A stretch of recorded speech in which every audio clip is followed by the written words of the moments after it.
Regardez, je suis exactement sur la frontière entre l'Autriche et l'Allemagne. Garmisch-Partenkirchen se trouve à 90 km au sud de Munich et c'est la station la plus célèbre en Allemagne. Et pour me la faire visiter, j'ai rendez-vous avec Sibylle qui est guide du patrimoine.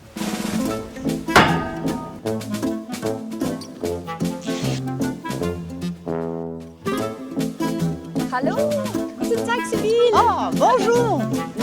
Comment allez-vous? Ça va... Ah, non, ça va très bien, mais il ne faut pas dire vous, il faut se tutoyer. Nous sommes au-delà de 1000 mètres, et au-delà de 1000 mètres, dans les montagnes, on se tutoie. C'est la convention en Allemagne, Oui, c'est la dans convention. les montagnes. Bah écoute, ça me va, on se tutoie alors le reste de la journée. Ok. Il y a du monde ici, hein. Dis donc, ça va, ça vient. Ah oui, mais c'est un des points les plus fréquentés dans les Alpes allemandes. D'accord. Et nous sommes à 2962 mètres, C'est le point le plus haut d'Allemagne. le point le plus haut de l'Allemagne. On a une vue imprenable à 360 degrés, c'est magnifique. Oui, c'est magnifique.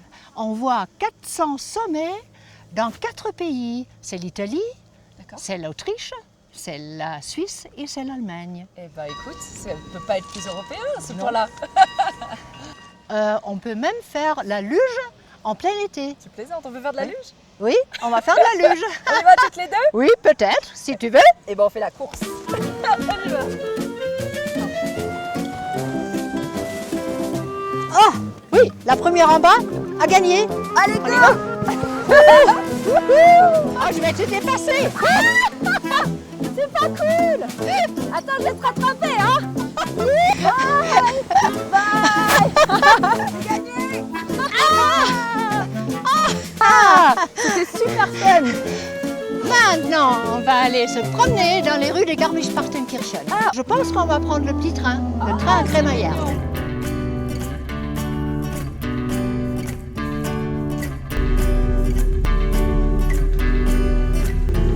Garmisch. Ah non, il ne faut pas dire Garmisch, il faut toujours dire Garmisch-Partenkirchen. Pourquoi? Parce que c'est une ville jumelée. Elle fut formée des deux anciens villages Garmisch D'accord. et Partenkirchen. En quelle année? Ça se passait en 1935 Ouais. et c'était un an avant les Jeux Olympiques d'hiver qui ont eu lieu ici en 1936. Ah, d'accord. Et donc, du coup, le fait de se mettre ensemble, de jumeler, en fait, il y avait plus de chances d'obtenir les Jeux. Il y avait une meilleure économie financière aussi. C'était certainement une conséquence.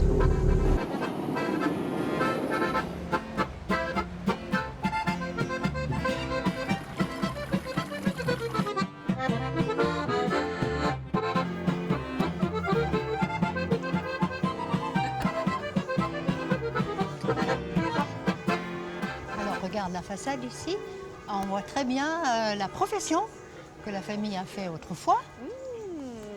Tu sais ce que c'est? Tenter de dire peut-être une boulangerie?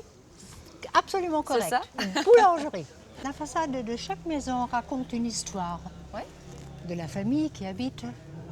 Évidemment, ce n'est plus actuel. C'était la famille qui habitait là à l'époque. Voilà, Donc là, exactement. c'était une imprimerie. Ça a beaucoup de cachets, cette ville. C'est charmant comme tout. Oui, surtout la route principale à Partenkirchen. D'accord, donc ça représente en fait des scènes de vie des familles qui habitaient là.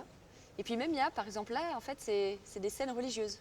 Oui, c'est la Sainte Famille qui est en train de marcher, je ne sais pas où. Et en dessous, vous voyez une vue sur le vieux Partenkirchen. Ah oui, en dessous là, Oui, c'est comme si c'était oui, une photo, mais dans le sur cadre. mur. Ouais. Oui. C'est très fleuri, Garmisch. Hein. Il y a certaines compétitions entre les propriétaires Entre des voisins. maisons.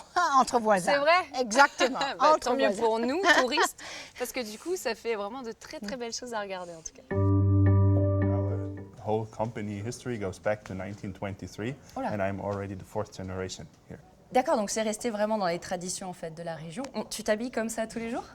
Like this all the summer long. But this is not completely traditional. This is a modern interpretation. We have the very traditional trousers, but mixed with more contemporary wear here. D'accord, j'aime bien. Tu me montres tout le traditionnel alors? Yes, of course. Je te suis. Oula!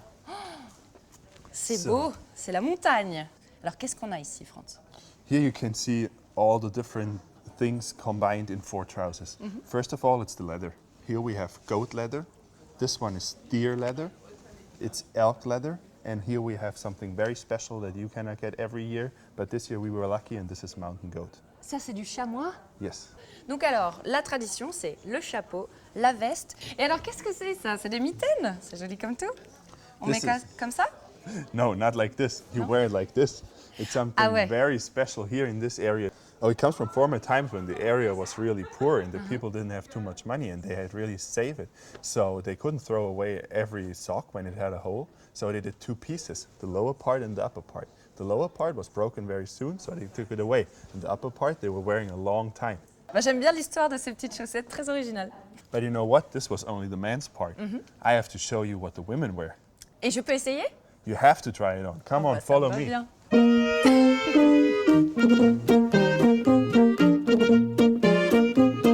Okay, Sandy, now we are in a very special part of the women's department here at Grasecker, our house, because we at Grasecker, we are specialized in tailor-made stuff. And here is where we make the dirndl, the traditional Bavarian cloth for women, tailor-made. Because we, as men, we wear the lederhosen, which we saw upstairs. But for women, it's the dirndl, what we wear traditionally. Okay. J'adore la sélection que tu m'as faite, c'est le moment Pretty Woman.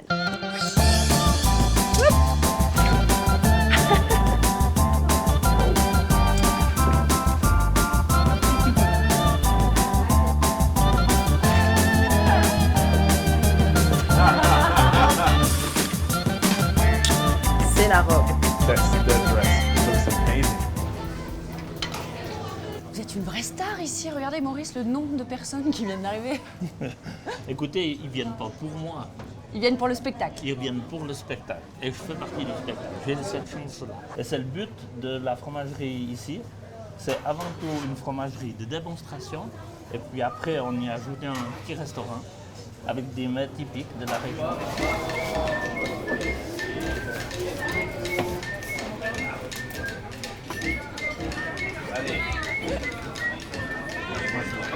C'est un fromage franco-suisse, hein, je préfère vous prévenir. Vous pouvez arrêter. J'arrête. Bravo. Super. Bravo. Vous prenez un coin de la toile dans chaque main. Vous tenez la toile bien écartée. Comme ça? Tendue, écartée, puis vous levez les mains plus haut que votre tête. Parfait. Vous tenez en haut et vous laissez glisser maintenant. D'accord. Vous laissez glisser la toile. Ça y est, ça y laissez est. glisser et vous joignez les mains. Vous Oui. voilà, c'est parfait. Parfait. Vous pouvez lâcher la Oui. toile. Alors je peux goûter? Voilà. Allez, Maurice. Avec plaisir. Voilà. Je vais prendre le petit bout là. C'est frais. C'est vraiment très bon. Maintenant, on fait quoi? Alors maintenant, il est sous la presse pendant 24 heures. Demain, je vais le prendre et l'amener à la cave. Et je vais volontiers vous montrer la cave. Oh, allez, on y va. D'accord.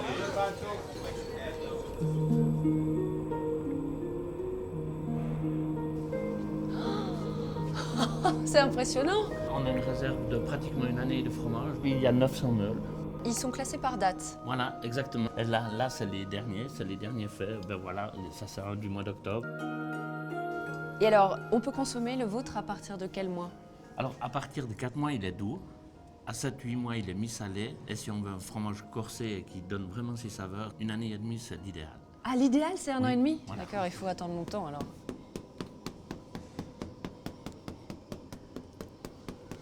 Qu'est-ce que vous faites là? Alors, j'écoute, ceci c'est une sonde, donc c'est pour entendre, au son, on entend si le fromage a des défauts à l'intérieur, des trous ou des fentes. Alors, s'il y a de l'oxygène, surtout du gaz carbonique, ben, on ne Elle peut est pas la fichue, manger. on peut pas la manger. Elle a un très mauvais goût. Il y a une différence de goût dans le fromage, qu'il soit fait en hiver ou en été, tiens? Voilà, il y a vraiment une différence de goût. À l'hiver, les vaches, elles mangent, elles sont allaitables, elles mangent du fourrage sec, du foin récolté dans la région aussi. Et puis l'été, elles sont sur les alpages, ben voilà, elles broutent les herbes et les fleurs alpines. Et ça fait vraiment une différence de goût. Je vais vous dire si ça a été fait en hiver ou en été. Voilà. Je sens les fleurs, Ah bon. je sens la campagne champêtre. Ça a été fait en août, non? Oui, c'est ça. Bravo. C'est écrit dessus. C'est délicieux. Alors, on va...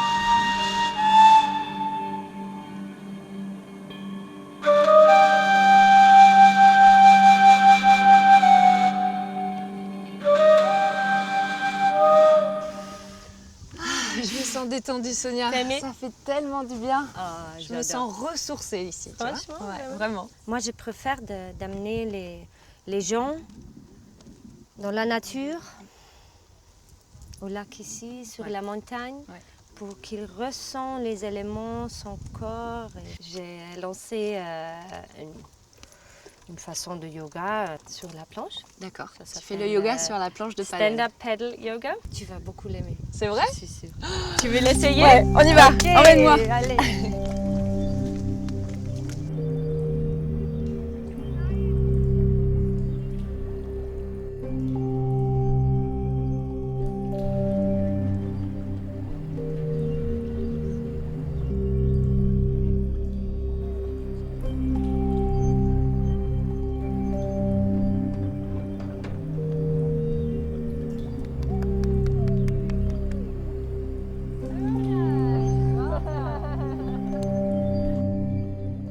Je pense que tu as ressenti que tous les mouvements ils sont plus intensifs.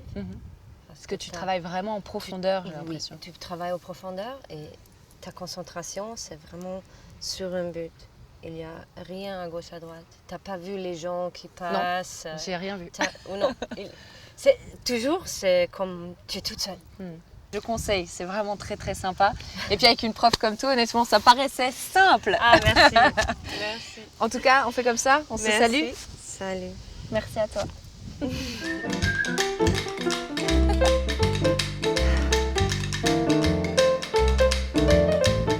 Le Saint-Bernard restera à jamais le symbole de la Suisse. La Fondation Barry, située à Martigny, à quelques kilomètres de Verbier et du col du Grand Saint-Bernard, a à cœur de faire connaître cette race. Je vais rejoindre Gabrielle, avec qui je vais faire un retour dans l'histoire de quelques siècles pour me parler de ces chiens sauveteurs. Allez, Billabong, on y va. Oh, oh.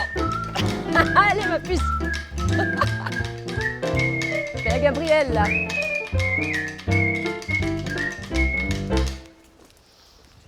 Oh, ils ont un joli cadre ici, hein, tes chiens. Alors l'histoire, c'est que les chanoines au XVIIe siècle, en fait, se sont entourés de chiens pour la garde autour justement de l'hospice. Mais après, ils sont devenus en fait des chiens sauveteurs. C'est tout à fait juste. D'ailleurs, c'était des chiens pour tracer la route. D'accord. C'est-à-dire, vous avez deux Saint-Bernard devant vous, grosso modo, ils vont faire une autoroute dans la neige, puis vous pouvez suivre derrière tranquillement. C'est large. C'est large. En fonction aussi du nombre de personnes qui montaient au col, c'était quand même un des seuls passages nord-sud à franchir, c'est devenu un chien de sauvetage où effectivement ils allaient rechercher des victimes ensevelies sous les avalanches. D'où là est partie certainement son énorme réputation aussi. Et son nom aussi, qui viennent du col à quelques kilomètres de là.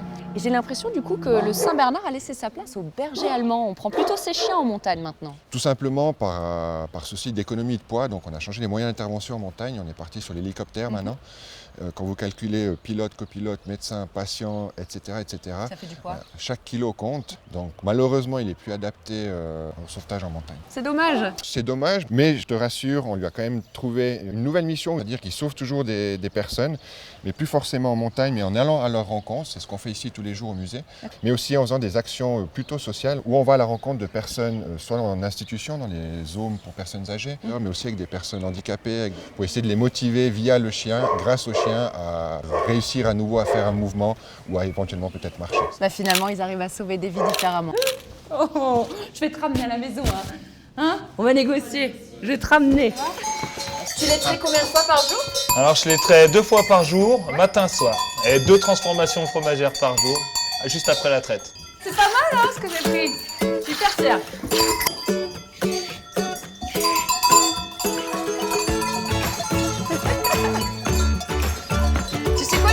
Bergère.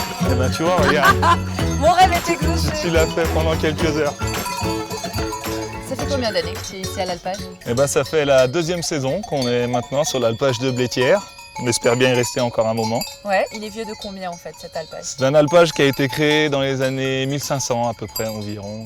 Qui faisait à l'époque, si tu veux, c'était pour augmenter leur surface agricole, parce qu'ils vivaient exclusivement de l'agriculture, quoi. Et tu les montes à quelle période du coup à l'alpage? Juste après la fonte des neiges, quand l'herbe elle est vraiment rase, on monte à peu près mi-juin. Puis l'avantage des alpages, c'est que si tu veux, ça amène de la très bonne herbe pour les bêtes. Elles ont un meilleur lait?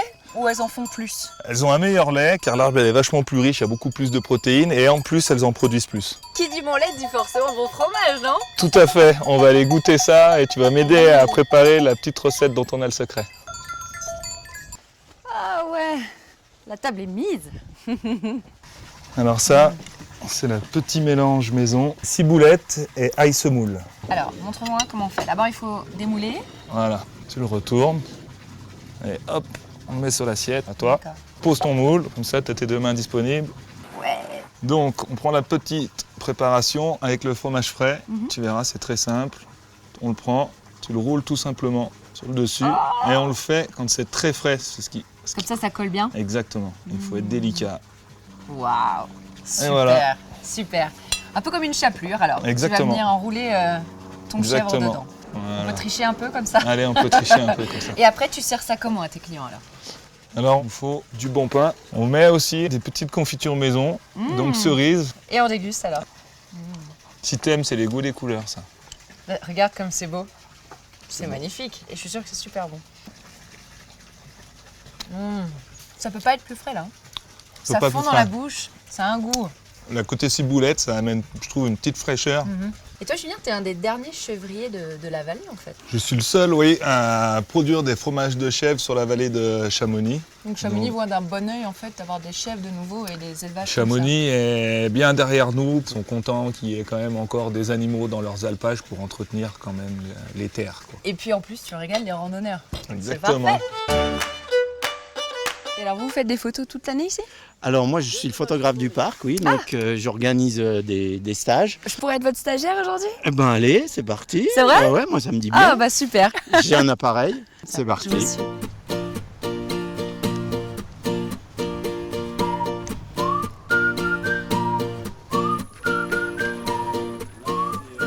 C'est super pour les familles et les enfants. Ah oui. Finalement, les animations permettent d'apprendre plein de choses. On a un animateur qui explique la vie des marmottes, donc tout le monde peut poser des questions et les voir de très près également. C'est comment? Alors montre-moi. Ah, oui, c'est bien. Alors, si on veut progresser un petit peu en photo, il va falloir essayer de ne plus mettre son sujet au centre de l'image. Okay. Ça marche. Donc, on va créer une image. Une sorte d'histoire autour de l'animal aussi. Voilà, on se pose des questions. Il faut qu'une image raconte une histoire tout le temps. J'ai du boulot, quoi. Oui. J'arrive pas à me détacher du panorama. J'ai la tête toujours vissée vers le haut. Ben, c'est l'intérêt d'être ici. Hein. C'est comme Merlet, et c'est un balcon. On l'a appelé le balcon du Mont Blanc parce qu'on est à 1500 mètres d'altitude, c'est un ancien alpage et on domine vraiment la vallée de Chamonix. Et en même temps, on a le Mont Blanc et toutes les aiguilles de Chamonix qui nous regardent toute la journée et nous on les regarde aussi. Et donc le créateur du parc en 1968 a racheté donc l'ensemble de l'alpage pour créer le parc. Et donc ils ont amené les animaux au fur et à mesure. Ils ont testé les espèces qui pouvaient le mieux s'adapter à notre climat montagnard. Bon, on continue notre chasse photo. Allez, on y va. Ah, il y a toute une petite famille là qu'on va pouvoir photographier. Là, on a de la chance, hein. Yeah. On est vraiment prêts.